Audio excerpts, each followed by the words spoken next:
अस्सलाम वालेकुम। प्रोग्राम फ़र्द जुर्म के साथ मैं हूं आपका मेज़बान फ़ियाज़ मलिक। नाज़रीन, इस वक्त फ़र्द जुर्म की टीम मौजूद है शेखपुरा के इलाका सुल्तानपुरा में, जहां पर गुज़श्ता दिनों एक माँ और उसकी 2 बेटियों को कत्ल कर दिया गया था। तहरे कत्ल की वारदात की इत्तला मिलने पर पुलिस मौका पर पहुंची, जहां उन्होंने मुख्तलिफ पहलुओं पर तफ्तीश की और इंतहाई कलील अरसे में तहरे कत्ल की इस वारदात में मुलविस मुल्ज़म को गिरफ्तार कर लिया।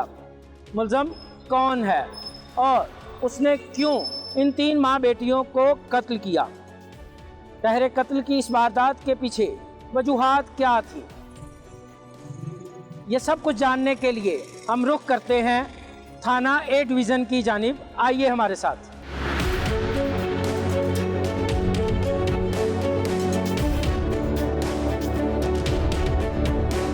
मैं आ गया हूं थाना ए डिवीज़न में, जहां हम SHO उमर शराज घुम्मन से पूछेंगे तहरे कत्ल की इस वारदात के हवाले से कैसे उन्होंने इसमें मुलविस मुल्ज़म को गिरफ़्तार किया, दौरान तफ्तीश मुल्ज़म ने क्या क्या इंकशाफात किए और गिरफ़्तार मुल्ज़म का मक़तूलीन के साथ क्या रिश्ता था।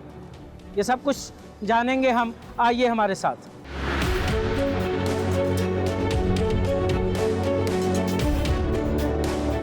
ए डिवीज़न के इलाका सुल्तानपुरा में होने वाले तहरे कत्ल की इस अफसोसनाक वारदात के हवाले से हम बात करेंगे SHO थाना ए डिवीज़न उमर शराज घुम्मन से। उमर, बहुत शुक्रिया, आपने अपना कीमती टाइम दिया। उमर, आपके इलाके में एक माँ और उसकी 2 बेटियों को कत्ल कर दिया गया, कैसे हुई ये कत्ल की वारदात, कौन था मुल्ज़म और वजूहात क्या थी इस तहरे कत्ल की वारदात की? इसमें मैं थोड़ा सा इसको बताना चाहता हूँ। ये तकरीबन 28 तारीख का दोपहर 3 बजे का वक़ूआ है। इसी ऑफ़िस में हम रूटीन वर्क पब्लिक डीलिंग में कर रहा था और मुझे एक नंबर से कॉल आती है जो सुल्तानपुरा के रहायशी हैं, शरीफ शहरी। उन्होंने कॉल की, उन्होंने बताया कि यहाँ पे कोई फायरिंग का इंसिडेंट हुआ है और कुछ ख़वातीन ज़ख्मी हैं। ये इत्तला उनके फ़िलफ़ौर हमने मूव किया, गाड़ियों को वहाँ पे भिजवाया। उससे पहले हम पहुँचे वहाँ पे। जाके जब मैं पहुँचा हूँ तकरीबन 3-4 मिनट के बाद देखा है कि वहाँ पे गली के अंदर 3 ख़वातीन की जो है ना वो बॉडीज़ पड़ी हैं। अच्छा, गली में? गली में। अच्छा जी। वो एक तंग सी गली है, मोहल्ला है, एक रहाइश। वहाँ पे 2 ख़वातीन की एट द स्पॉट डेथ हो चुकी थी और जो तीसरी खातून थी वो अभी ज़िंदा थी, इनको फ़िलफ़ौर पुलिस ने 1122 की मदद से हमने उनको वहाँ से हॉस्पिटल शिफ्ट किया। अच्छा उमर, इनकी शनाख्त मौके पे हो गई थी? जी, इनकी शनाख्त मौके पे हो गई थी, क्योंकि बाद में जब हमने वहाँ से पूछा मोहल्लेदारों से तो उन्होंने बताया कि ये एक किरण बीबी है जिसकी शादी उसी मोहल्ले में हुई थी और साथ में उसकी वालदा और उसकी बहन, वालदा का नाम नगीना बीबी और बहन का नाम हमेरा बीबी था। ये वो तीनों ख़वातीन थीं जिनका जो इब्तदाई तौर पे पता चला कि खावंद के साथ कोई नाचाकी थी। अच्छा। जो किरण बीबी थी उसकी चंद दिन पहले उनका कोई लड़ाई झगड़ा हुआ था। शेख इरफान नाम था उसके। अच्छा, ये तहरे कत्ल की वारदात जो है ये मकतूला किरण के शौहर ने की? ये शौहर ने की जी। अच्छा। बिल्कुल। और उनका बेसिक मसला मियाँ बीवी का घरेलू लड़ाई झगड़ा था। ये जो है ना वो वजह बनी और वो जज्बात में कह लें, बहुत सी वजूहात हैं उसके पीछे, बहुत सी चीज़ें कार फरमा है इस इंसिडेंट। मैं तो इसको सानहा कहूँगा जी, एक वक़ूआ ही नहीं है, एक सानहा है। और इसके यहाँ तक पहुँचने में बहुत सी चीज़ें जो है ना इसमें इन्वॉल्व हैं। लेकिन वो शेख इरफान, क्योंकि वहाँ से वो प्रॉपर उसने प्लान करके सारा काम किया हुआ था, वहाँ से वो फरार हो चुका था उस वक्त। हमने सारा उसको इंसिडेंट को, प्लेस ऑफ इंसिडेंट को कार्डन किया, जो भी ज़रूरी चीज़ें होती हैं। हमने फ्रांसिक को वहाँ पे बुलाया। बहुत बड़ा एक ये इंसिडेंट है, 3 ख़वातीन का कत्ल। और हम ज़ख्मियों को भी एक को वहाँ से शिफ्ट कर चुके थे। तो इस लिहाज से हमें काफ़ी ज़्यादा वहाँ पे वो प्रेशर था, लॉ एंड ऑर्डर की सूरत हाल थी, लोग काफ़ी जमा थे। एक शहर है, वहाँ पे ये ख़बर जो है ना फैल चुकी थी आगे तक, इतना बड़ा जो है इंसिडेंट हो चुका है। उस लिहाज से हमें पुलिस ने वहाँ पे फ़िलफ़ौर काफ़ी ज़्यादा जो है ना वो एफ़र्ट की, टीमें रवाना की। लेकिन वो, क्योंकि मैंने बताया, वो बंदा एक प्लान करके सारा कुछ कर चुका था, इसलिए वो वहाँ से वो गायब था। जो भी उसके रिलेटिव थे, उनके घरों को ताले लगे हुए थे, वो सारे गायब थे। कोई बंदा नहीं हमें उस एट द स्पॉट मिला। वो नंबर उसका बंद था, जो हमने लोकेशंस ली वो उसकी जो है ना 4 घंटे पहले की ऑफ थी। तो फिर हमने उस पर जो है ना वो अपना काम स्टार्ट किया, डेड बॉडीज़ को शिफ्ट करने के बाद सारा प्रोसेस किया। तो अल्हम्दुलिल्लाह फिर जब कोशिश अच्छा, जब आपने डेड बॉडी शिफ्ट की तो बताइएगा, मुलज़म ने अंधाधुंध फायरिंग की, बेहिसाब गोलियां चलाई? जी जी बिल्कुल। वो वहाँ पे हमें काफ़ी तादाद में खौल मिले, एम्प्टीज़ मिली हमें 30 बोर की, जो वहाँ से हमने मौके पे, और जो कोई एनी शाहद थे उनसे पता चला कि वहाँ पे काफ़ी ज़्यादा वो फायरिंग अंधाधुंध करता रहा है। वो जब वो उनका आपस में कोई बातचीत हुई, तलख कलामी तक बात पहुँची, तो उसने अंधाधुंध फायरिंग की वहाँ पे इर्द गिर्द दरवाज़ों को और दीवारों को। इतना अग्रेसिव, इतना गुस्सा? बिल्कुल ऐसे ही हुआ। अभी जज्बात में आके उनका कोई, मुझे इस चीज़ का आप कह लें कि हैरानगी हुई कि मियाँ बीवी 14-15 साल की उनकी इज़्दिवाजी ज़िंदगी है, 5 बच्चे हैं उनके, और यकदम इस नहज पे पहुंच जाना वो समझ से बालातर था। अच्छा, फिर उसके बाद आपने तफ्तीश का दायरा कार वसी किया, तो फिर क्या चीज़ सामने आई? उसमें ये चीज़ें हमने, जैसे मैं बता रहा था कि हमने उस पर काम स्टार्ट किया, तो पता चला कि अब कह लें कि उसको जी शक था अपनी बीवी के करैक्टर पे, कह लें, जो कि मेरे कुछ साबितशुदा चीज़ नहीं है। छोटी छोटी बातों पे कि तवज्जो नहीं देती, फ़ोन पे बिज़ी रहती है। झगड़ा शुरू हुआ 6 दिन पहले उसने उसको कह दिया कि आप अपने ससुराल चले जाएं, मैंने आपको जो मिके चले जाएं, हमने इधर रखना नहीं है। वो एक ठीक ठाक बंदा था, लेकिन उनका वो झगड़ा हो गया, और उसी झगड़े को सुलझाने के लिए उसकी वालदा और बहन आई। उसी लड़ाई को ख़त्म करने के लिए लड़की की वालदा और बहन, माँ और बहन आए हैं घर बसाने के लिए, सुलह करवाने के लिए मियाँ बीवी की। वहाँ पे मज़ीद वो जो है ना वो मामला जो पहले ही भरा पड़ा था, वो इस चीज़ को उसने उनको भी साथ जो है ना इसका निशाना बना दिया। अच्छा, फिर उसके बाद हमने इस पर थ्रू IT हमने काम किया, स्पेशली उसके फ़ोन तो बंद थे। फिर हमने उसके करीबी दोस्तों को ट्रेस किया, कुछ रेड किए, रातों रात हमने बंदों को पकड़ा, उसका जो भी था सर्कल उसको हमने ना ब्रेक करने की कोशिश की। फिर कुछ ही अरसे में, चंद ही दिनों में, क्लियर मुद्दत कह लें आप, कि हमने उस बंदे का घेरा तंग कर दिया। अच्छा। हमने इस तरह ट्रैप किया उसको कि अल्हम्दुलिल्लाह वो चंद ही दिनों बाद जो है ना वो गिरफ्तार हो। मुलज़म को गिरफ्तार कर जी अल्हम्दुलिल्लाह। गिरफ्तार मुलज़म ने इब्तदाई तफ्तीश में क्या बताया आपको? जैसे मैंने आपको मुख्तलिफ मतज़ात किस्म की? जी जी, काफ़ी उसका जो था जो बयान थे, कभी जी वो जज्बात में आके, कभी उन्होंने मुझे गाली दी, कभी वो तलख कलामी, लेकिन उसके पास रीज़न जो थी ना, कोई ऐसी किसी बंदे की जान लेने की कोई रीज़न वो होती नहीं है, और उसके पास बिल्कुल भी नहीं थी। कि यही कि मुझे शक था कि ख़ातून का किसी के साथ कोई तल्लक है, तो यही है लामोहल्ला। अगर आपको कोई शक था आप बात कर लेते, आप उसको थ्रू प्रॉपर चैनल, थाना है, कचहरी है, कोई आप उसमें कोई ऐसी चीज़ देखते हैं तो आप वहाँ पे रुजू करें कि खुद इंसाफ करने बैठ जाएं और इतना बड़ा सान्या कर दें। 5 बच्चों की माँ को मार दें, एक उसकी वालदा को, और दूसरी जो उसकी बहन है मुतुल्ला की, उसके भी बच्ची हैं। अच्छा। और उस दिन एक और बड़ी हमें चीज़ का पता चला कि वो जो मरने वाली है किरण बीबी, वो भी प्रेग्नेंट थी 4 माह की, और वो इस बंदे ने कुछ नहीं देखा और इतना बड़ा सान्या कर दिया। अच्छा, गिरफ्तार मुलज़म से मुख्तलिफ पहलुओं पर तफ्तीश जारी है, कब तक तफ्तीश के अमल को मुकम्मल करेंगे आप? इंशाअल्लाह ताला ये बहुत जल्द जो है ना हम इसको जो है ना वो गिरफ़्तार हो चुके हैं, हम अदालतों में इसको पेश कर रहे हैं, और जितनी एविडेंस मैक्सिमम हम कलेक्ट कर रहे हैं, सारी साइंसी बुनियादों पे भी, जो हमें फ्रांसिक की रिपोर्ट्स हैं उनको भी कलेक्ट करके, जो हमारी CCTVs हैं वो इकट्ठी कर रहे हैं।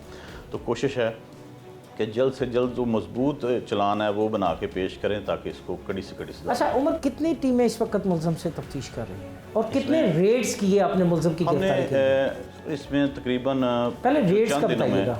जी मैं चंद दिनों में हमने जो पहली जो रात थी वो बड़ी एक भारी रात, प्रेशर था, दबाव था अफसरान की तरफ से भी, अवाम की तरफ से भी। शहर है, बाल फैलती है डिस्ट्रिक्ट सारे में, तो सीनियर DPO साहब ने टीमें तश्कील दी। उसमें एक थाने की टीम थी, एक पूरे सर्कल की DSP साहब उसको लीड कर रहे थे, और एक CAE की टीम अलहदा से काम कर रही थी। जी 3 टीमें इसमें। कितने रेड्स किए आपने? हमने पहली रात तकरीबन 20 से 25 रेड हमने मुख्तलिफ जो है ना वो जगहों पे, एक टीम मैं जिसको लीड कर रहा था हमने की है। उसके मुख्तलिफ जो थे रिलेटिव थे जिनके पास हमें शक था कि वो जा सकता है, वहाँ पे रेड किए। जो उसके कारोबारी पार्टनर थे उनको हमने जो है ना वो इंटेरोगेट किया। तो बाकी जो दोनों टीमों के रेड हैं वो इनसे अलग हैं, उनका अपना जो था वो काम था। क्या समझते हैं आप, खातून हमारे माशरे में सॉफ्ट टारगेट है कि जिसका दिल करे वो उठे और वो उसे तशद्दुद करे या कत्ल मैं करे? तो यही समझता हूँ कि ये एक समझ लें कि एक जहालत है। ख़वातीन एक सॉफ्ट टारगेट तो है हमारे माशरे में, इसमें कोई शक नहीं है। और कुछ इल्म का, शऊर का ना होना, सब्र का ना होना, एक छोटी सी मियाँ बीवी के दरमियान बहुत से मामलात हो जाते हैं, बहुत सी तलब कलामी हो जाती है। इनको बैठ के घर में सुलझा लेना, किसी बुज़ुर्ग को बैठ जाना, उस चीज़ को बता देना, क्लियर कर देना, मामलात को हल कर देता है। और उसकी वालदा का यहाँ आने का मकसद भी यही था कि मैं इनकी जो है ना वो चीज़ें जो गलत फहमियाँ उनको दूर करवा दूँ। अनफॉर्चुनेटली वो भी उसी जज्बातियत का, उसी हवानियत का वो भी शिकार हो गई। बातें सुनी आपने SHO थाना A डिवीज़न उमर शराज घुमन की। उन्होंने बताया कि किस तरह उन्होंने तहरीर कत्ल की इस वारदात के मुलज़म को गिरफ़्तार किया। गिरफ़्तार मुलज़म से मुख्तलिफ़ पहलुओं पर तफ्तीश की जा रही है और तफ्तीश के अमल को भी जल्द मुकम्मल कर लिया जाएगा।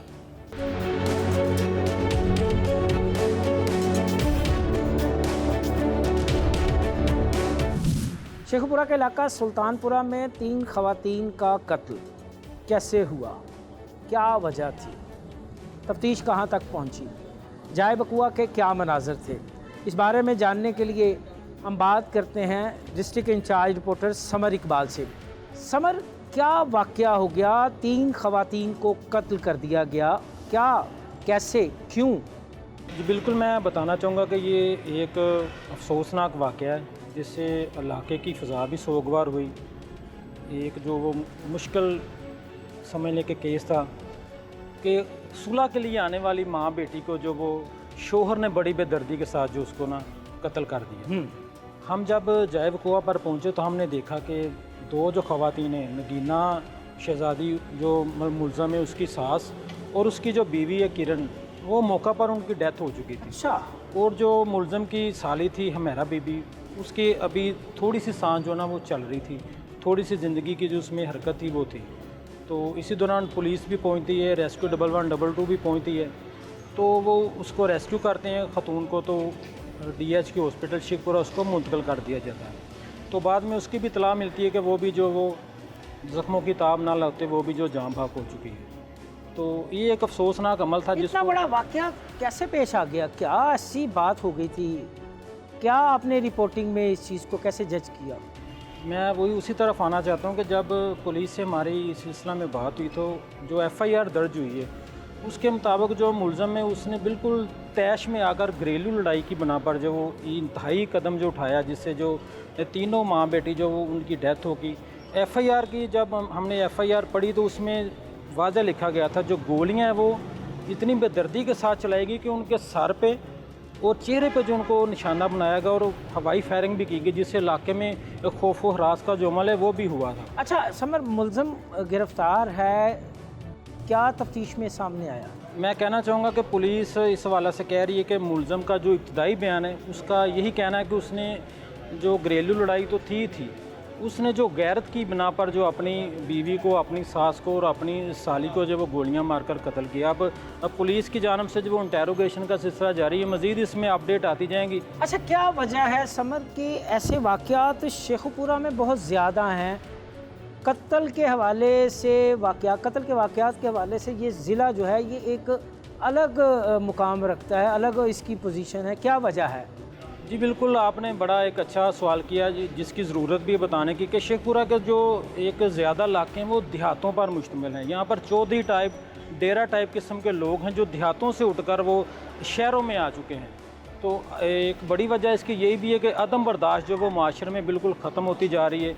जो चौधरी टाइप किस्म के लोग हैं वो उन्होंने आकर यहाँ पर अपनी इजारादारी कायम की हुई है, जिसकी वजह से जो वेपन है वो बिल्कुल यहाँ पर आम लोगों में नज़र आ रहे हैं। तो क्या शेखपुरा पुलिस कोई कार्रवाई नहीं कर रही है जो लोग सरेआम वेपन लेके घूम रहे हैं या इसका इस्तेमाल करते हैं? पिछले अरसा में जब वो इस पर कार्रवाई भी हुई थी, मैं आपको बताना चाहूँगा कि पुलिस ने जब वो 2-3 ऐसी बड़ी कार्रवाइयाँ भी की कि लोगों से काफ़ी ज़्यादा तादाद में जो असला रिकवर किया, जिसमें बड़ी गन्ने थी, 30 बोर पिस्टल थे, इसके साथ साथ बहुत सारी ऑटोमेटिक राइफ़ल भी थी जो कि रिकवर की गई। मगर इसके बावजूद जो वो लोगों के पास नाजायज़ किस्म का असला है वो बहुत ज़्यादा है। पुलिस कार्रवाइयाँ भी करती मगर वो मैं आपको बताना चाहूँगा कि ये कार्रवाइयाँ सिर्फ बाज़ का तो कार्रवाइयों तक महदूद रहती हैं। कोई ऑफिसर कोई अच्छा किस्म का आ जाए तो बहुत सारी कार्रवाइयाँ करता है और असला भी रिकवर करता है, मगर बाद का पुलिस की जानब से फिर खामोशी हो जाती है, जिसकी वजह से इस तरह का जो मामला थे वो असर उठाना शुरू कर देते हैं। बात सुनिए आपने, जैसे कि रिपोर्टर शेखुपुरा समर इकबाल की, उनका कहना है कि पुलिस ने तहरे कत्ल की इस वारदात में मुलविस मुलज़म को गिरफ़्तार कर लिया है। जाए वक़ुआ के बारे में उन्होंने बताया कि जब वो मौका पर पहुँचे तो मकतूलीन की लाशें गली में मौजूद थीं। ताहम उनका ये भी कहना है कि पुलिस गिरफ़्तार मुलज़म से मुख्तलिफ़ पहलुओं पर तफ्तीश कर रही है।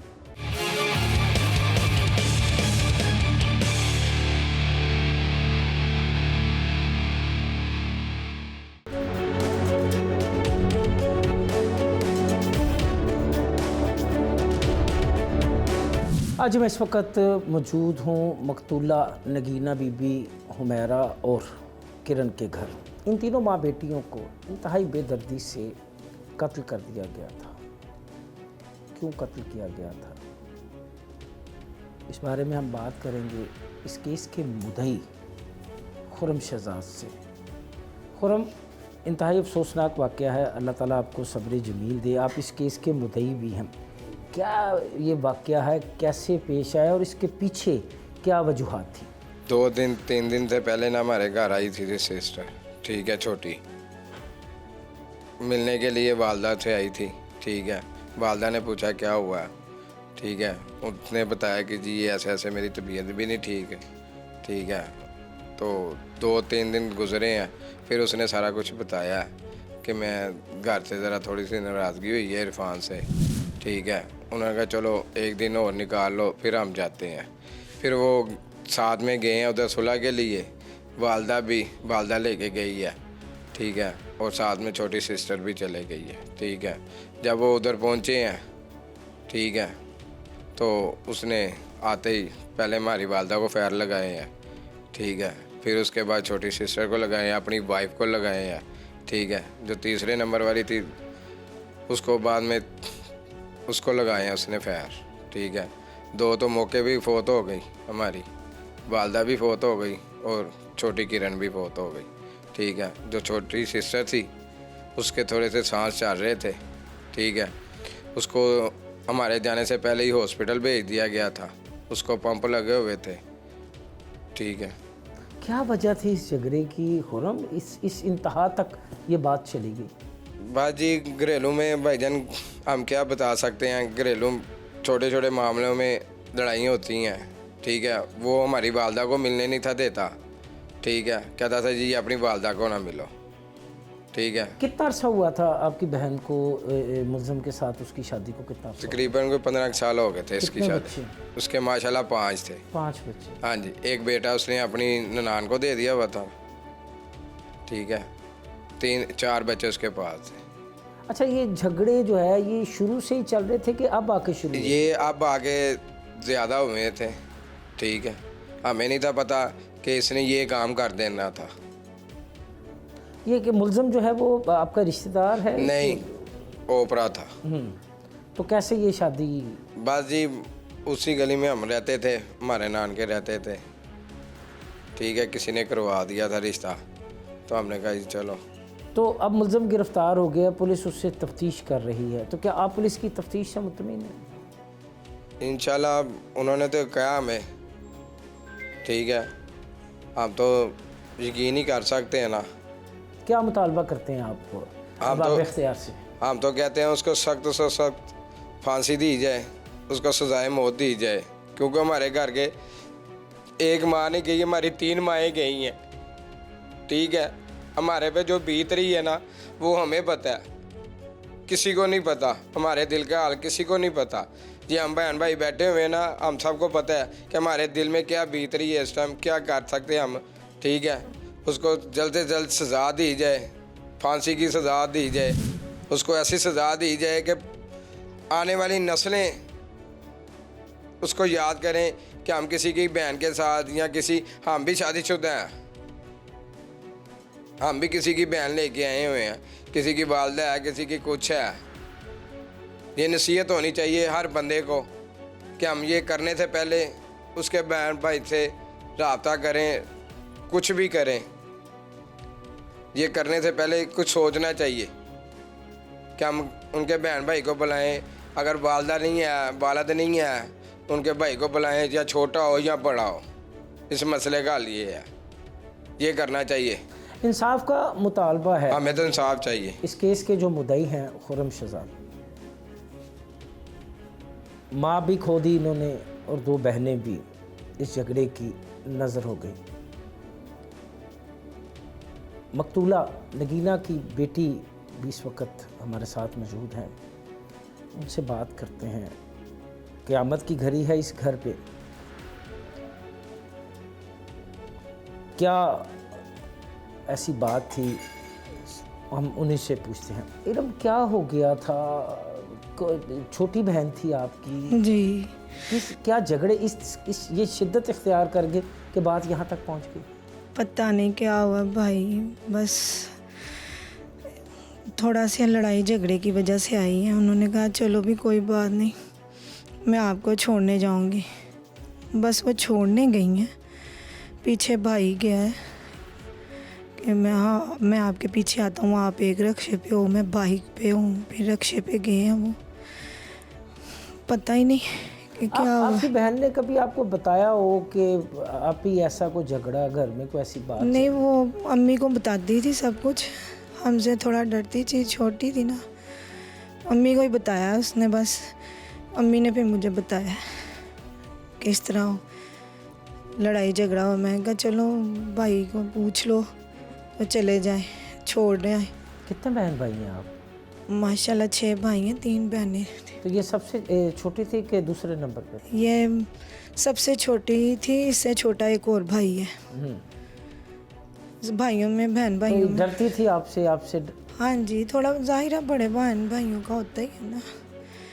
तो अम्मी को उसने बताया कि इस तरह इरफान ने मुझे ना कहा है कि आप जाओ। अम्मी कहती तो बच्चे रहते नहीं ना, बच्चे तो बगैर ही भेज देता है। बच्चों को नहीं दिया ना उसने, साथ भेजे, बच्चों को नहीं दिया उसने। खुद नहीं ना था वो ठीक, इसीलिए वो किसी को मिलने नहीं देता था कि पता चल जाएगा कि मैं इस तरह का हूँ।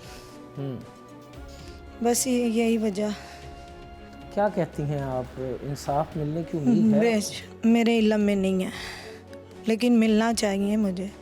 मेरी बहनें, मेरी अम्मी, मुझे मिलना चाहिए। मरियम नवाज से अपील है मेरी कि उसके इतने टोटे करें कि मैं अपनी माँओं और बहनों की जूतियाँ मारूं उसके ऊपर के ये कभी किसी के साथ ऐसा ना हो, इस तरह की सज़ा मिले। अजीब बेरब्त से जुमले, दुख की शिद्दत है, अल्फाज की अदायगी नागुज़ीर है। माँ की जुदाई, 2 बहनों की जुदाई, बहनों को अपने हाथों से खिलाया, माँ के हाथों में खेला। मामूली सा घरेलू झगड़ा, वजह कोई भी हो, लेकिन किसी को कत्ल करने की दुनिया का कोई कानून भी इजाज़त नहीं देता। मकतूलीन के घर का एक और फ़र्द, मकतूला का भाई, मकतूला का बेटा हमारे साथ मौजूद है। हम उनसे बात करते हैं, वो क्या कहते हैं। क्या नाम है आपका? मोहम्मद इरफान। मोहम्मद इरफान। इरफान, कभी बहन ने आपके साथ कुछ जिक्र किया हो कि भाई ऐसे है, भाई मेरे साथ ज़्यादा? भाईजान उसकी मेरी तो 4-5 दिन पहले ये बात हुई थी, तो वो मुझे कहती है ठीक है, मेरे साथ सब अपनी मियाँ की भी बात की है, ठीक है, उसका कुछ भी नहीं बताया हमें। उसके मियाँ के नंबर पे मैंने बात की है, उसको पता है कि बात हुई है, उसने मुझे कुछ भी नहीं बताया ऐसा कि भी हमारी कोई बात हुई है, कुछ हुआ है। ये तो तैश में आके 1 नहीं 2 नहीं 3 कत्ल कर देने की घर के, बस ये वो जानता है, अल्लाह जानता है जी। क्या कहते हैं आप? क्या कहना है? बहन आपसे छोटी थी कि बड़ी थी? छोटी थी। छोटी थी, लाडली थी आपकी। हाँ जी। तो आपके साथ कभी उसने दिल की बात कोई कही हो? दिल की बातें बस रह गई जी, अब क्या होंगी दिल की बातें? दिल की बातें बस दिल में ही रह गई। दिल की बात ना वो कुछ कह सकी तो ना हम कुछ सुन सके। हम तो बाहर होते हैं, काम करते हैं दुबई क्या में। काम करते दुबई में। अच्छा, हाँ जी, ये स्क्रैप का दुबई में। तो आप ये वाक़या की इत्ला मिलने के बाद आए हैं? हाँ जी, हम उस दिन जब ये हो गया तो फिर मेरे हुआ तो हम आए। क्या कहते हैं आप अरबाब इख्तियार से, क्या मुतालबा करते अरबाब इख्तियार यही है, मरियम बीबी से इंसाफ, क्योंकि बहुत ज़ोर से वो भी आए हैं, अपना वो भी उन पोजीशन से निकल के आए हैं जिस जहाँ आज हम खड़े। अगर वो इंसाफ करेंगे तो सब इंसाफ मिलेगा, उनके इंसाफ पे सारा इंसाफ चलेगा। ये है जी हमारा। तो मेरे साथ मौजूद हैं मकतूला हुमैरा के शोहर, उनसे बात करते हैं, उनसे पूछते हैं जुल्म की इस दास्तान के बारे में। बड़ा अफसोसनाक वाक़या है, अल्लाह ताला आपको सब्र जमील अता फरमाए। आमीन। क्या कहेंगे इस बारे में? मैं तो सर एक बात कहूँगा, मुझे इंसाफ चाहिए बस, मुझे इंसाफ चाहिए बस। सिर्फ एक बात, इंतहाई मुख्तसर सी बात उन्होंने की कि इंसाफ चाहिए। जी सर, मुझे इंसाफ चाहिए बस। और कुछ नहीं चाहिए? नहीं सिर्फ सर। इंसाफ का। जी। अल्फाज की अदायगी कोई नहीं है, जुमलों का इख्तिताम है, सिर्फ एक ही मुतालबा है कि इंसाफ चाहिए। गुफ्तगू सुनी आपने मकतूला नगीना बीबी, मकतूला किरण बीबी और हुमैरा बीबी के वर्सा की। दो भाई और एक बहन इस वक्त मेरे पास मौजूद हैं। गम की तस्वीर बने बैठे हैं ये तीनों बहन भाई। एक मुतालबा करते हैं इंसाफ का, जो कि इनका हक है और वह हक इन्हें मिलना चाहिए। उम्मीद है कि अरबाब इख्तियार इस घर पर होने वाले जुल्म का नोटिस लेंगे और इन्हें ज़रूर इंसाफ मुहैया करेंगे।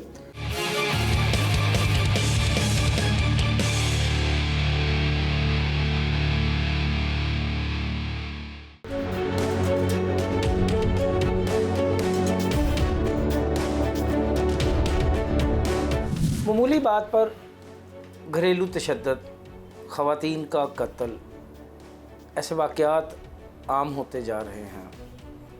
गुज़श्ता दिनों शेखुपुरा में भी घरेलू झगड़े पर 3 ख़वातीन को कत्ल कर दिया गया था। क्या कहता है कानून ऐसे वाक़यात के बारे में? क्या सज़ा है, क्या दफ़ात हैं? इस बारे में हम बात करेंगे advocate Supreme Court Malik Shamimur Rahman से। मलिक साहब, बहुत शुक्रिया, आपने अपना कीमती टाइम दिया। आपका बहुत शुक्रिया तशरीफ़ लाने का। मलिक साहब, डोमेस्टिक वायलेंस में अब रोज़ बरोज़ शिद्दत आती जा रही है। ज़रा सी घरेलू बात क्या हुई, तशद्दुद का एक सिलसिला शुरू हो गया, बर्दाश्त ख़त्म हो गई, बात कत्लो गारत तक चली गई। क्या कहता है कानून ऐसे वाक़यात के बारे में? क्या ख़ातून को तहफ़्फ़ुज़ है ऐसी डोमेस्टिक वायलेंस का शिकार होने वाली ख़ातून को कानून में? देखिए मलिक साहब, बिल्कुल दुरुस्त फरमाया आपने कि माशरे में हमारी इंटॉलरेंस बहुत बढ़ गई है और वक्त के साथ साथ उसमें और ज़्यादा बढ़ोतरी आ रही है, तेज़ी आ रही है, जिसमें मैं और आप भी ज़िम्मेदार हैं। हम भी इस माशरे में चूँकि एक शहरी के तौर पे हम शायद अपने बच्चों की वो तरबियत नहीं कर पा रहे, अपने एसोसिएट्स की वो तरबियत नहीं कर पा रहे जिसकी ज़रूरत है। और आपको याद है कि मोहल्ले में जो आम तौर पे बच्चे होते थे, वो ये ज़रूरी नहीं उसका अपना वालिद समझाए या उसका दादा समझाए, आम मोहल्ले के लोग जो बुज़ुर्ग हैं वो भी समझाया करते थे लोगों को। उससे लोगों में एक थोड़ी बर्दाश्त और एक दूसरे की बात सुनने का हौसला और आया करता था। लेकिन अब ये बर्दाश्त कम होती जा रही है। अब जो ख़वातीन की हद तक आप ख़ास तौर पे बात कर रहे हैं, देखिए ख़वातीन तो बल्कि एक वो शोबा है जिसको हमारा जो आर्टिकल 25 है पाकिस्तान के आइन का, वो ये इख्तियार देता है आपको कि बच्चों के लिए और ख़वातीन के लिए आप जो भी कानून बनाना चाहें आप बना सकते हैं। वरना तो आपको पता है इक्वालिटी बिफोर लॉ में मेरे और आपके लिए कोई अलग कानून नहीं बन सकता, लेकिन बच्चों और ख़वातीन के लिए बन सकता है और बेशुमार बने भी हैं यहाँ पे। अब जो डोमेस्टिक वायलेंस की बात है उसमें आप देखें, सबसे ख़तरनाक बात डोमेस्टिक वायलेंस में ये होती है कि वो उस एक डोमेस्टिक रिलेशनशिप, वो जो एक घर है एक, उसके अंदर वो सारा कुछ हो रहा होता है। बाज़ का तो बाहर ख़बर भी नहीं जाती आप देखें जब ये बहू के ऊपर वो जब आप पढ़ते हैं कि जी चूल्हा फट गया और वो जो सारा तशद्दुद उस पर हो रहा होता है या मुलाजमा पे तशद्दुद हो रहा होता है, तो वो तो ख़बर बाहर भी नहीं जाती, इसलिए बहुत ख़तरनाक बात है। बाहर अगर कहीं हो रहा है तो शायद कोई देख ले, वहाँ तो कोई देख भी नहीं सकता। अच्छा मेरे साहब, गुज़श्ता दिनों एक बड़ा अफसोसनाक वाक़या पेश आया है शेखुपुरा के नवाही इलाका में। एक खातून है, उसका अपने शौहर के साथ झगड़ा होता है, वो घरेलू बात पे, तो वो अपनी वालदा के पास आ जाती है। बाद जहाँ बात सुलह तक आती है तो माँ बहन जो है वो उसको छोड़ने के लिए उसके घर जाते हैं, तो वहाँ पर फिर कोई मेरे ख्याल तलखलामी होती है। तो इस हद तक जो है वो बात शिद्दत इख्तियार कर जाती है कि वो शख्स जो है वो सास को, अपनी साली को और बीवी को सरे बाज़ार फायरिंग करके कत्ल कर देता है। क्या समझते हैं ऐसे वाक़यात के तनाजुर को, किस तरह देखते हैं आप? जी बिल्कुल, पहले तो जैसे मैंने अर्ज़ किया, ये तो एक तरबियत और ट्रेनिंग और घर की बात। उसके बाद जब ऑफेंस हो जाता है, जब क्राइम कमिट हो जाता है, उसके बाद बहुत बड़ी हमारी प्रॉब्लम ये है कि अगर आप डोमेस्टिक वायलेंस का कोई प्रॉब्लम थाने में चला गया तो वो थाना भी उसको वो कह रहे थे जी आपका घरेलू मसला जा गया। भाई ये घरेलू नहीं रहा, आप मर्डर हो गया है या किसी ने किसी को इंजर कर दिया है, कुछ ज़ख़म आ गया, अब ये घरेलू मसला नहीं रहा। बड़ा वो डिस्करेज करते हैं उन लोगों को कि खातून चली जाए कंप्लेंट करने। तो हमारे थाने का कल्चर यही है कि वो कहते हैं बीबी जाके घर अपने मसला हल करो। हालांकि जब क्राइम कमिट हो गया, जब ऑफेंस कमिट हो गया है, तो उसके बाद ये बिल्कुल आपकी ज़िम्मेदारी है कि आपने उसको रिलीफ देना है, आपने उसका हल करना है। और ये सारी दुनिया में हुआ, पाकिस्तान में सिर्फ नहीं हुआ। 2016 में मैं रॉचेस्टर था आप केल में न्यूयॉर्क के साथ, वहाँ पर मैंने ये देखा कि डोमेस्टिक वायलेंस कोर्ट अलग ही बना दी उन्होंने। ये मैंने पहली दफ़ा कहीं देखा कि उन्होंने समझा कि डोमेस्टिक वायलेंस के केसेस जो हैं इनको स्पेशल ट्रीटमेंट चाहिए। जिस तरह हमने जब नारकोटिक सब्सटेंसेस एक्ट आया 1997 में, जब बहुत ज़्यादा आपके इल्म में है कि लोग नशे में बच्चे चले गए, तो हमने उसके लिए स्पेशल कोर्ट्स बनाई थी और उसका बड़ा फ़र्क पड़ा। या हमने जब कार चोरी बहुत ज़्यादा हुई तो 381A ऐड कर दी PPC में, उससे भी बड़ा फ़र्क पड़ा। या जब दहशतगर्दी आई तो आपने एंटी टेररिज्म एक्ट 1997 बनाया और उससे बड़ा फ़र्क पड़ा। मैं ये समझता हूँ कि जितना डोमेस्टिक रिलेशन अब डोमेस्टिक ये जो वायलेंस है बढ़ता जा रहा है और उसमें ये जो क्राइम्स हैं बहुत ज़्यादा बढ़ रहे हैं, कहीं मुलाजमा के साथ, कहीं बीवी के साथ, कहीं बेटी के साथ, तो मैं ये समझता हूँ कि यहाँ पे भी हमें शायद इस तरह का ही ड्रास्टिक स्टेप लेना पड़ेगा और हमारे जो इन्वेस्टिगेटिंग ऑफिसर्स हैं उनको ट्रेन करना पड़ेगा कि इस मामले को आप ये घरेलू मसला उस वक्त नहीं रहता जब ऑफेंस कमिट हो जाता है। कानून क्या कहता है ऐसे वाक़यात? देखिए कानून, देखिए हर जुर्म की सज़ा तो है, लेकिन कानून तहफ़्फ़ुज़ किस तरह फराहम कर सकता है? देखिए कानून तो यही कहता है ना कि जब भी आपने अगर मेरा सर फाड़ दें या आप अपनी बीवी का सर फाड़ दें या किसी मुलाजमा का फाड़ दें, कानून तो उस पर जो सज़ा है वो बराबर है सब केसेस में, दोनों हर सूरत। लेकिन चूँकि हमारा माइंडसेट वो है कि हम उस केस में फिर संजीदगी से लेते नहीं है, इनका घरेलू मसला है, जिसकी वजह से ये नुकसान हो रहा है कि हम उसको इतनी सीरियसली ना पुलिस लेती है ना अदालत इतनी सीरियसली लेती है और उसकी वजह से वो नुकसान हो रहा है। कानून सबके लिए बराबर। अगर इस हवाले से कब कहीं कोई मुकदमा दर्ज भी हो जाए तो उसकी तफ्तीश भी जो है वो मौसर अंदाज में नहीं की जाती, जिसके नताइज जो है वो बाद में इंतहाई ख़तरनाक सामने आते हैं। देखिए नताइज भी ख़तरनाक होते हैं और उससे फिर इंकरेजमेंट हो रही है लोगों को कि आप अगर अपने घर में अपने डोमेस्टिक रिलेशनशिप में आप जिसके साथ जो मर्ज़ी तशद्दुद कर लें कुछ नहीं होगा अल्टीमेटली। तो ये तो बड़ा गलत मैसेज दे रहे हैं हम। अब वो सोसाइटी नहीं है जिस तरह पहले थी। देखिए जब यहाँ पे वो माहौल था, जब आबादी कम थी, वहाँ पे हर बंदा किसी के बाप को, दादा को भी जानते थे, परदादा को भी जानते थे। तो उस वक्त और सूरत हाल थी, हया शर्म थी इस बात की कि इसका दादा मेरे दादे का दोस्त है। अब तो ये कॉस्मोपॉलिटन सिटीज़ हैं, इनके अंदर तो एक घर वाला दूसरे घर वाले को जानता नहीं। तो उसमें अब आप उस बुनियाद पे ये काम नहीं चला सकते कि एक दूसरे को जानते हैं, चूँकि पुरानी रिश्तेदारियाँ या पुराना ताल्लुक है तो लोग एक दूसरे का हया करेंगे। आपको इसको ख़त्म करने के लिए कानून साजी की तरफ जाना पड़ेगा और उसकी इम्प्लीमेंटेशन सबसे ज़्यादा अहम जी है। कानून तो चले अब भी है, लेकिन उसकी इम्प्लीमेंटेशन को मौसर बनाना पड़ेगा और वो ज़ाहिर है 2 स्टेजेस पे होगा। पहले तफ्तीश दुरुस्त करे और उसके बाद जो ट्रायल कोर्ट है, जो अदालत है, उसकी भी आपको थोड़ी ट्रेनिंग करनी पड़ेगी कि उसमें आपने स्ट्रिक्ट एक्शन लेना है और इसको आइंदा के लिए ख़त्म करना है मामले। बातें सुनी आपने advocate Supreme Court Malik Shamimur Rahman की। उनका कहना है कि ऐसे वाक़यात की रोकथाम के लिए कानून साजी करनी होगी, तफ्तीशी अफसरान की तफ्तीश के मेयार को बेहतर बनाना होगा।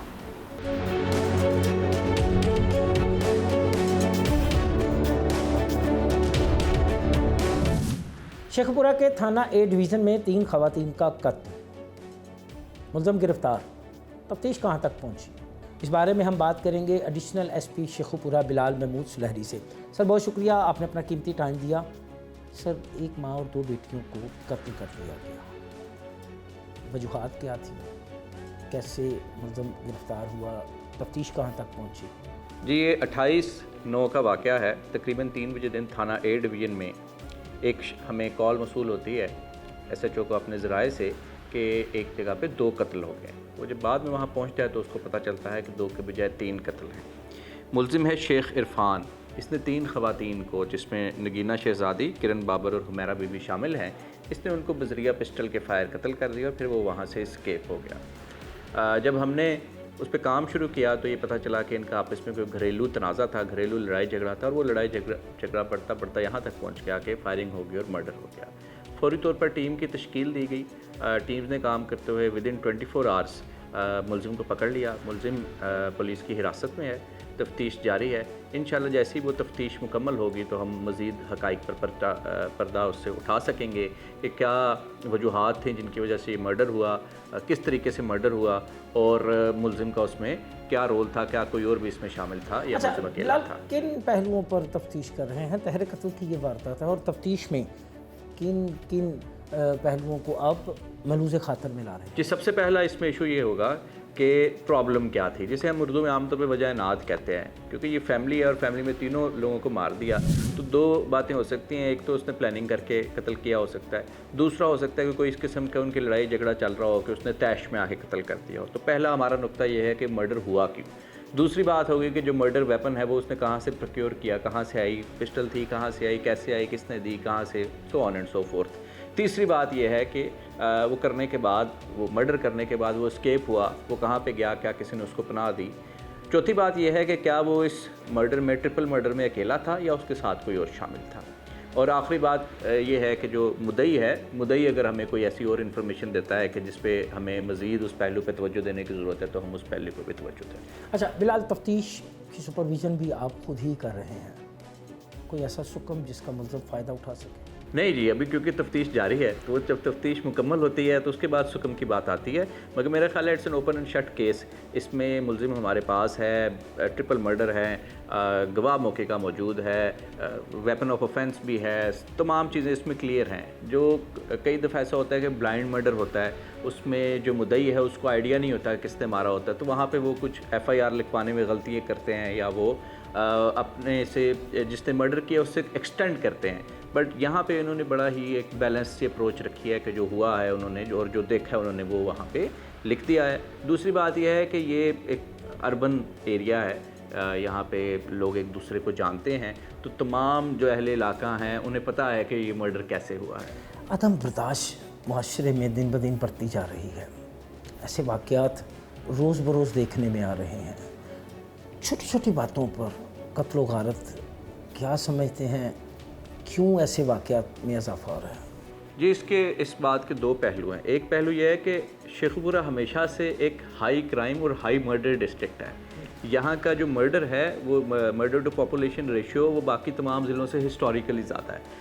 अब उसमें तहकीक करने के लिए किसी रिसर्च की ज़रूरत है कि यहाँ मर्डर ज़्यादा क्यों हैं और इसकी बजाय गुजरांवाला में निस्बतन कम क्यों है या लाहौर में निस्बतन कम क्यों है। ये तो मेरा ख्याल है किसी को यूनिवर्सिटी को पुलिस के साथ मिलकर इस पर रिसर्च करनी चाहिए।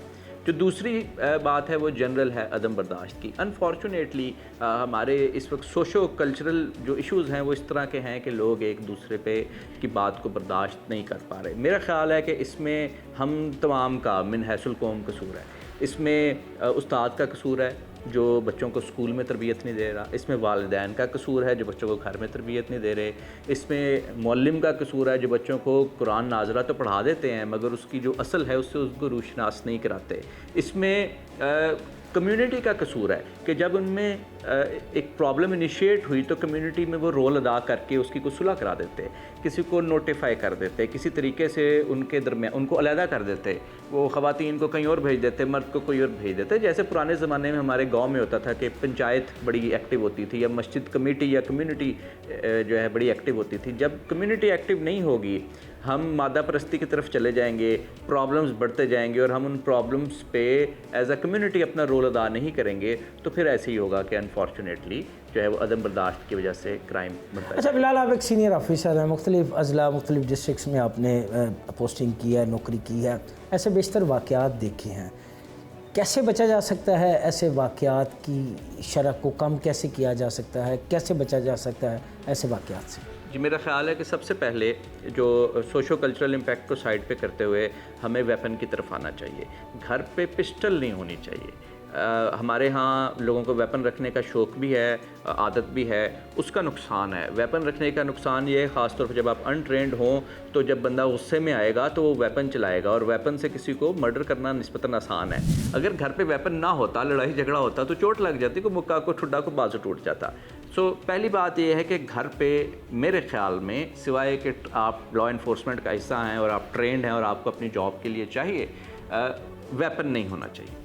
दूसरी बात यह है कि फैमिली को अपना फ़र्ज़ अदा करना चाहिए कि अगर मियाँ बीवी का कोई इशू है, कोई जायदाद का तनाज़ा है, कोई किसी किस्म का तनाज़ा है, तो उसमें ओवरऑल जनरल फैमिली डाल के, घर के बड़े डाल के, उस गांव के, उस इलाके के बड़े डाल के उसमें इफ़ाम व तफ़हीम से मसला हल करा दें। अगर इफ़ाम व तफ़हीम से मसला हल नहीं कराएंगे तो अनफॉर्चुनेटली फिर बात जो है वो इसी तरीके के वायलेंस की तरफ जाती है। वो वायलेंस एक थप्पड़ भी हो सकता है और वो वायलेंस अल्टीमेटली एक या मल्टीपल मर्डर भी हो सकता है, जैसा इस केस में हुआ। आपने बात की वेपन की। अगर हम शेखुपुरा समेत पंजाब बल्कि पाकिस्तान में होने वाले संगीन और नौयत के जराइम को देखें तो 99% जराइम में इनलीगल वेपन का इस्तेमाल जो है वो नज़र आता है।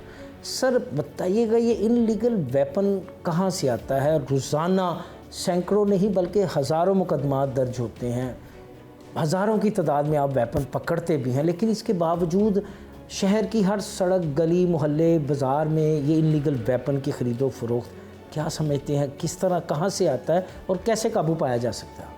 जी, इसके भी वंस अगेन दो पहलू हैं। एक पहलू ये है कि एक कल्चरल नॉर्म है कि घर पे वेपन रखना है और अरसा दराज से है, तो लोगों को वेपन रखने की आदत या शौक़ या शायद उनकी कोई ना कोई ऐसी नीड है कि वो रखना चाहते हैं।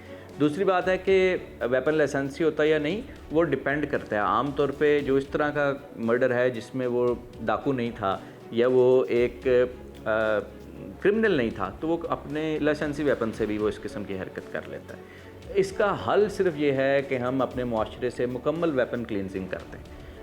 अब वेपन क्लींजिंग इस माशरे में अगर आप शुरू करेंगे तो शायद आपको 20 साल लग जाएंगे, इसलिए कि पहले आप पॉलिसी बनाएंगे। पॉलिसी बनाने के बाद जो आपने बात की कहाँ से आ रहा है, हम सबको पता है कि उस वेपन बनने की स्पेसिफिक जगह हैं, केपी में जहाँ पे बनते हैं, इसी तरीके से पंजाब में कुछ एरिया है जहाँ पे लोग वेपन असेंबल करते हैं और वो बहुत सस्ता है। 5000 की आपको पिस्टल अगर मिल जाती है, चंद 100 की आपको गोलियाँ मिल जाती हैं, तो इट इज़ वेरी ईजी कि आप वो प्रोक्योर कर लें। पुलिस पकड़ती है, पकड़ के ज़ाया करती है, उस पुलिस की उसकी तफ्तीश की कॉस्ट उससे ज़्यादा जितने का वो वेपन है, तो वो बंदा जो दोबारा जाएगा और उसको अगर लगता है कि मुझे वेपन चाहिए तो वो प्रोक्योर कर लेगा। अल्टीमेटली वो बंदा लाइसेंस की तरफ मूव कर जाता है, मगर लाइसेंस होना इस बात की गारंटी नहीं है कि वो उस वेपन को गलत काम में इस्तेमाल करेगा। लाइसेंसी असले की शरह कम है, इनलीगल वेपन ज़्यादा है। वो एक्चुअली जब एक बंदे के पास लाइसेंसी असलहा है और उसने कोई ख़राबी करनी है तो वो इंश्योर करता है कि वो उस असलहे से ना करे ताकि वो उससे ट्रेस ना हो पाए। लोग आम तौर पे हमने ये भी देखा है कि एक वारदात हुई, 2 पिस्टल थी, मर्डर हुआ, 2 पिस्टल थी, असल पिस्टल उसने हवाले कर दी, मगर जब हमने मज़ीद तफ्तीश की तो पता चला उसने जो क्योंकि प्लानिंग करके मर्डर किया था तो वो उसने मर्डर जो है अपनी दूसरी पिस्टल से किया था। अब हमें इसकी सप्लाई लाइन चोक करनी पड़ेगी। सप्लाई लाइन अनफॉर्चुनेटली हमारे ज़िले से या इस जगह से ओरिजिनेट नहीं कर रही, सप्लाई लाइन दूसरी जगह से ओरिजिनेट कर रही है। अब वो एक कल्चरल है, सैकड़ों साल से लोग वेपन बना रहे हैं, सैकड़ों साल से लोग वेपन रख रहे हैं, आप उसको एक जगह से ख़त्म करेंगे वो दूसरी जगह होगी। सो इसके लिए हमें पॉलिसी डिसीजन लेना पड़ेगा, रिसर्च करनी पड़ेगी कि कैसे हम लोगों के जहन से ये जो वेपन की मोहब्बत है ये निकालें, वो निकाल के फिर हम इसका लाइसेंस मेरा ख़्याल है कि आसान बनाएं और लाइसेंस फ्री करें कि आप लाइसेंस बनाएं, ताकि हम तमाम लोगों को एक दफ़ा डॉक्यूमेंट करें। डॉक्यूमेंट करने के बाद कैटेगराइजेशन करके हमें इससे निकालना पड़ेगा। So it is a very long process. आपको पता है कि अमेरिका में भी इस बात पे बहस होती है कि डी वेपनाइजेशन करें, वहाँ भी नहीं हो पा रही। बहरहाल इसके फ़ायदे भी हैं, नुकसान भी है। मेरा ज़ाती ख्याल है कि जब तक हम डी वेपनाइजेशन नहीं करेंगे ये इस तरह की चीज़ें हमारे माशरे से ख़त्म नहीं हो सकती, कम नहीं हो सकती। और अगर हम करना चाहेंगे तो ये 20, 25, 30 साल का प्रोग्राम होगा, ये ओवरनाइट नहीं हो सकती।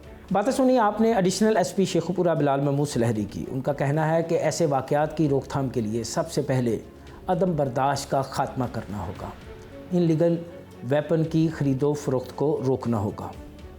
उन्होंने मज़ीद कहा कि तहरीर कत्ल की इस वारदात में मुलविस मुलज़म इस वक्त पुलिस की हिरासत में है, उससे मुख्तलिफ़ पहलुओं पर तफ्तीश की जा रही है। तफ्तीश का अमल मुकम्मल होगा तो उसे यकीनन उसके किए की सज़ा मिलेगी।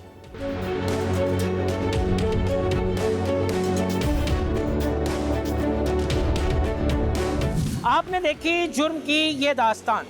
घरेलू झगड़े पर बीवी, साली और सास को कत्ल करने वाले मुलज़म को पुलिस ने गिरफ्तार कर लिया है। गिरफ्तार मुलज़म से तफ्तीश का सिलसिला जारी है, लेकिन यहाँ प्रोग्राम फर्द जुर्म का वक्त ख़त्म हुआ चाहता है। अगले हफ्ते जुर्म की नई दास्तान के साथ दोबारा आपकी खिदमत में हाजिर होंगे। तब तक के लिए मुझे और मेरी टीम को इजाज़त दीजिए। अल्लाह हाफिज़।